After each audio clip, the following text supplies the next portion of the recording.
resolution files from Adobe Stock. You can find the links to these images right below this video in the description. We're going to start out with these two layers, the photo frame background and the snowboarder. I have them on two separate layers, of course. And what we want to do is we want to isolate this black area here.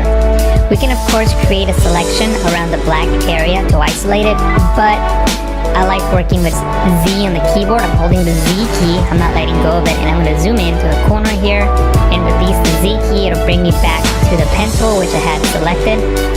Make sure that you have shape on the options panel on this drop down. Click on one corner and click on the next. Hold the space bar, pan down, click on the bottom right corner, and then click on the bottom left corner. I'm going to hold the space bar again, click and drag to pan up and complete that path. Now the color of the shape really doesn't matter, so I'm just going to make it red just so that you can see it. There it is, red.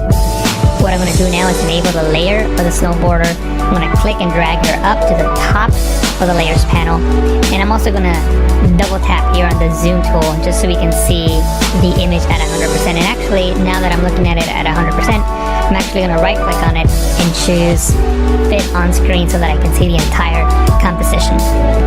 Then I'm going to press Ctrl J, Command J on the Mac to duplicate. So now I have two copies. I'm going to disable the one on the top by clicking on this eye icon, and the one on the bottom here, I'm going to clip to the shape below it. So with that layer selected, I'm going to press Ctrl Alt G, Command Option G on the Mac. Then I'm going to enable the layer right above that, and I'm just going to make a selection around the snowboarder. So I'm going to click on the quick selection tool, and I'm simply going to click and drag around her. Now you don't have to be very precise at this moment, you can just click and drag, and we'll worry about the details later. So we're just going to select her as quick as we can.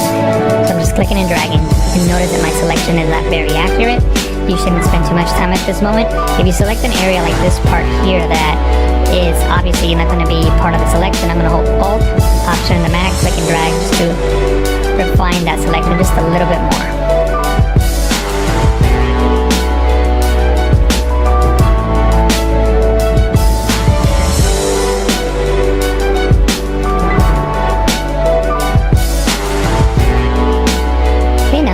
Selection active around the snowboarder, I'm going to select that top layer and click on the layer mask icon to create a mask around the snowboarder. So what I'm going to do now is click on this top layer, hold shift and click on the layer below it so they're both selected, and I'm going to click on this little chain link icon here to link those two layers.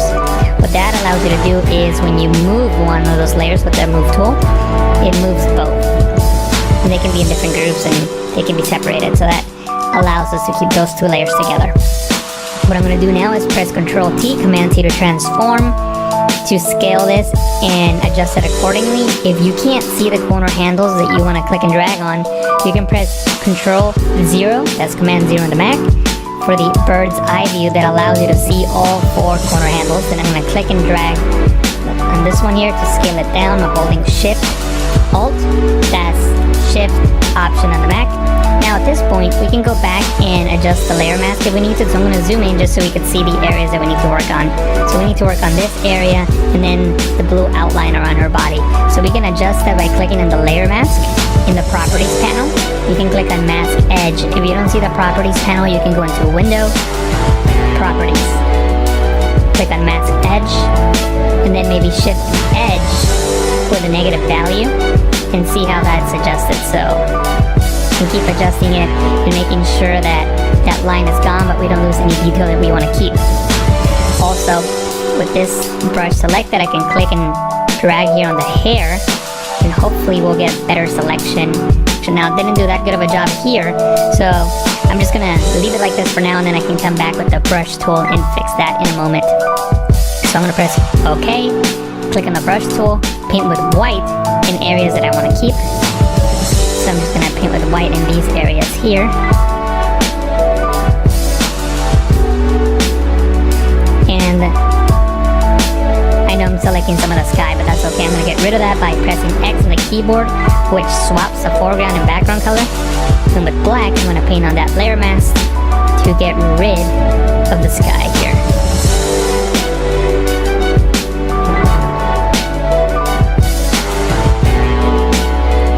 And I'm not going to take the time to do so now.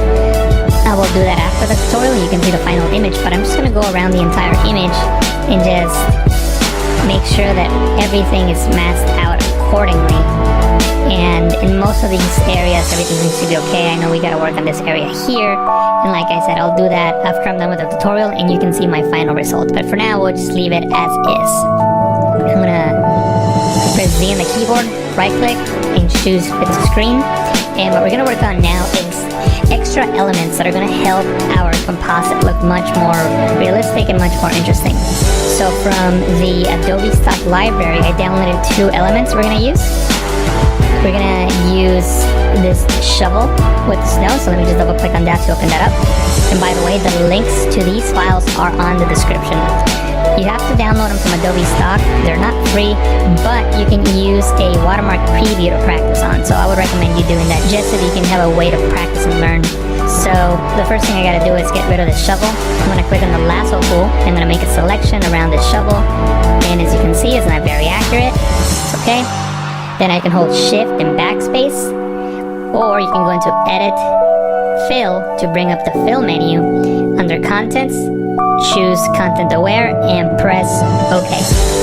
And Photoshop will fill in those pixels and make the shovel disappear. I'm going to press Ctrl D, Command D on the Mac to deselect. And this is what we're going to work with. The first thing that we need to do is mask out the snow from the ground. So I'm going to go into the Channels panel. And I'm going to look for the channel that's got the most contrast. In this case, the blue channel. I'm going to click and drag on the blue channel and drop it here in the new channel icon to duplicate it. Now with the duplicate channel, I can start making adjustments to it. The first thing I'm going to do is fill with white on the areas that I want to keep for sure. So with the lasso tool selected, I'm just going to click and drag and make a very rough selection on the areas that I know for sure I want to keep, which is all this top part here. Now that I have the selection active, I can fill with white. White is currently my foreground color. To fill with the foreground color, you can hold Alt and Backspace, Option, Backspace on the Mac, then Control D, Command D on the Mac to deselect. Now we gotta work on this bottom part. There's a feature in Photoshop called Apply Image. If you go into Image, Apply Image, what Apply Image allows you to do is to take an image and apply it onto itself using a blend mode. In this case, we're taking the blue copy, applying the screen blend mode onto itself. So notice what happens here on the snow on the edge. It essentially turns white, which is what we want. You could also, of course, apply a multiply blend mode and it'll give you a different result. In this case, I think I'm going to go with screen, and then I'll just work on the edges in the next step. So I'm going to press OK. And what I'm going to do now is go into Image, Adjustment, Levels, and bring the levels to the right, the dark values to the right, so we have more contrast between the snow and the ground. And remember, we're going to be making a selection. Anything that's white in this screen will be selected. Anything that is black will be deselected. So I'm going to drag this one over to the left a little bit. I'm looking at the edges here. And maybe drag this one to the left as well. And press OK. Now, what I'm going to do now is click on the brush tool, select black as my foreground color so I can paint with black. I'm going to increase the size of my brush by clicking on the right bracket key on the keyboard. And I'm just going to paint with black. And again, you don't have to be very accurate. As long as you get close enough, you should be good. And I'm just painting these pixels away, which represent the floor. And once again, I'm going to go into Image, Adjustment, Levels, and darken up some of the darker pixels and brighten up the midtones a little bit. And press OK. So this selection looks like it'll work. So I'm going to press Control, Command on the Mac, click on the blue copy icon to make a selection around it. Go back into the Layers panel. On the background layer, which is the only layer that we have in this document, I'm going to click on the new layer mask icon, and notice now that the floor is no longer there. Now, it's not a perfect selection, but it's going to work because the color of the floor and the color of the table are very similar colors, and I think we're going to be able to get away with it. So what I'm going to do is I'm just going to simply click on the layer, select the Move tool, click and drag the layer over onto the other file by hovering over the tab, then coming down and releasing, and there's our file. It's a really big layer, so we're gonna need to scale it down. Control T, Command T on the Mac to transform. We can't see the corner handles, so I'm gonna press Control 0, Command 0 on the Mac. There's the corner handles, and now I'm gonna adjust them accordingly. I'm holding Shift as I'm clicking on these corner handles to keep the file constrained. The angle's not really matching my scene, so I'm gonna right click on it and choose Flip Horizontal. And from here, I can match the scene a little better, and I can even distort it if I want to. Maybe right click on it and choose Distort, just to get a better perspective of the scene that we're working with. Maybe something like this. And press Enter when you're done. Now that we have this file in place, I'm going to press Z on the keyboard, right click, Fit to Screen. Then I'm going to press V on the keyboard to get the move tool, and maybe I can move it around if I need to. And I'm going to click on the new group icon to create a new group. I'm going to click and drag this snow layer in there. I'm going to collapse it, and now it's in that group. Next, I'm going to hold Alt, Option on the Mac, and click on the layer mask icon to create a black layer mask which hides everything. Then, with the brush tool, I can paint with white on this layer mask to start revealing some of that snow. So I'm going to use the bracket keys on the keyboard as I work to increase and decrease the size of my brush. So I'm just painting with white, just bringing in some of that snow at about here or so. But I want this one to be in the back. So I'm going to click and drag this one and place it way back here. And I'm going to press V to select the move tool, and I'm going to move it around just to fit it into position. So maybe something like this. And actually, I just realized that I made a mistake. Notice how this element gets cut off right at, because this element needs to be right here. It needs to be in between the layer that's popping out the subject and the layer that is clipped to the vector. So right in between those two. So now the snow follows through into the frame. Now the last thing we're going to do is we're going to work with shadows. So first of all, the snow here on the table, it needs a shadow. So I'm going to open up this group, double click on the snow layer here, and click on Drop Shadow. Notice a little drop shadow there. You can use the settings that I have here if you like. Notice that I'm not using black, I'm using a dark burgundy color, which is similar to that color you see right there, right under the frame. And just brought the intensity down to about 25% using multiply. And notice the light is coming from the right. The light on her face is coming from the right, and so is the light hitting the frame. So you sort of want to match that with the shadows. So the shadows will be on the left side, sort of like here behind the frame. So this is what this is showing.